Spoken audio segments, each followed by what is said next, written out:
दोस्तों, वीडियो शुरू करने से पहले कृपया आप मेरे चैनल को सब्सक्राइब जरूर करें और साथ में बेल आइकन को भी दबा दें ताकि मेरे नए वीडियो का नोटिफिकेशन आपको मिल जाए। अब देर न करते हुए आज की कहानी शुरू करते हैं।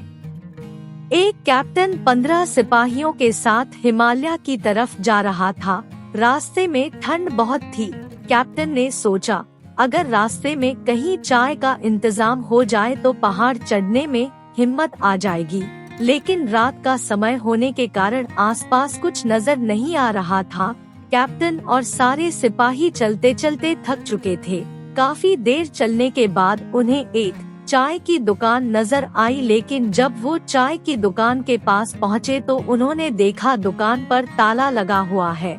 सिपाहियों को ठंड बहुत लग रही थी, इसलिए उन्होंने कैप्टन को कहा, दुकान का ताला तोड़ दिया जाए।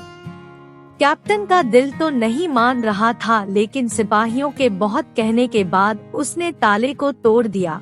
जब वो दुकान के अंदर दाखिल हुए तो उन्हें चाय बनाने का सारा सामान वहीं पर मिल गया। सिपाहियों ने मिलकर चाय बनाई और सभी ने वहां बैठकर चाय पी और चैन की सांस ली।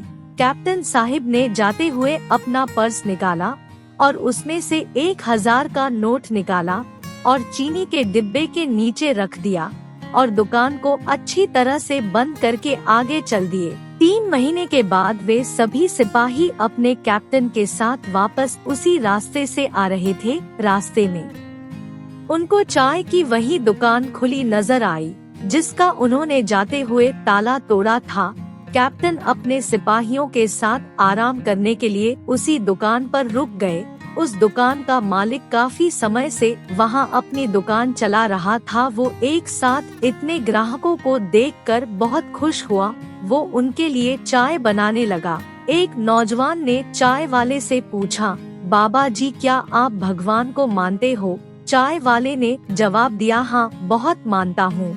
उसकी बात सुनकर नौजवान बोला, अगर आप सचमुच भगवान को मानते हो तो आपकी इतनी ज्यादा उम्र हो गई है, भगवान ने आपको इतनी मुश्किल में क्यों रखा हुआ है? आप इतने बुजुर्ग होकर भी इतनी सर्दी में यहाँ चाय का काम करते हैं, वो भी शहर से इतनी दूर। बाबा ने कहा, भगवान के बारे में ऐसे नहीं कहते।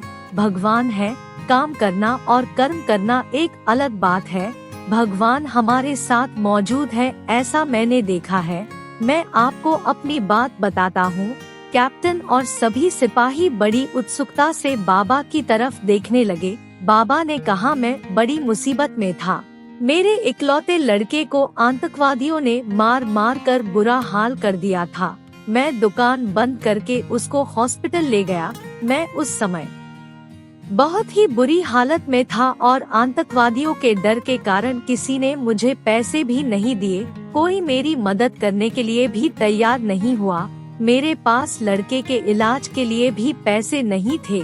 उस रात में बहुत रोया और भगवान के आगे अरदास की और मदद मांगी, और आप लोग मानोगे नहीं, उस रात भगवान खुद मेरी दुकान पर आए।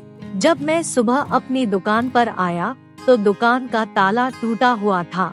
दुकान का टूटा हुआ ताला देखकर मुझे ऐसा महसूस हुआ कि मेरे पास जो कुछ थोड़ा बहुत सामान था वो भी चोरी हो गया। लेकिन जब मैंने दुकान के अंदर आकर देखा तो सारा सामान सही सलामत अपनी जगह पड़ा हुआ था और चीनी के डब्बे के नीचे 1000 का नोट पड़ा हुआ था जो भगवान ने मेरे लिए रखा था।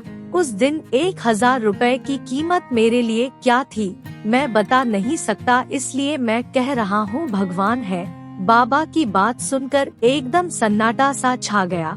सभी सिपाही कैप्टन की तरफ देख रहे थे और कैप्टन की नजरें सभी को एक ही बात कह रही थे, बिल्कुल शांत रहना है, कुछ नहीं बोलना है। कैप्टन साहब उठे और चाय का बिल अदा किया और चाय वाले बाबा को गले लगाकर कहा, बाबा, मैं जानता हूँ भगवान है और बाबा, आपकी चाय भी बहुत जानदार बनी थी। उस दिन सभी ने कैप्टन की आंखों में पहली बार देखा। उनकी आंखों में चमक थी, विश्वास था और आंखें पानी से भरी हुई थी। चमकते हुए पानी से एक अद्भुत दृश्य था उनकी आंखों में। दोस्तों, इस सुंदर साखी से हमें ये शिक्षा मिलती है कि भगवान हमेशा हमारे आसपास ही होता है। अगर हम सच्चे दिल से अरदास करेंगे तो वह हमारी जरूर सुनेगा।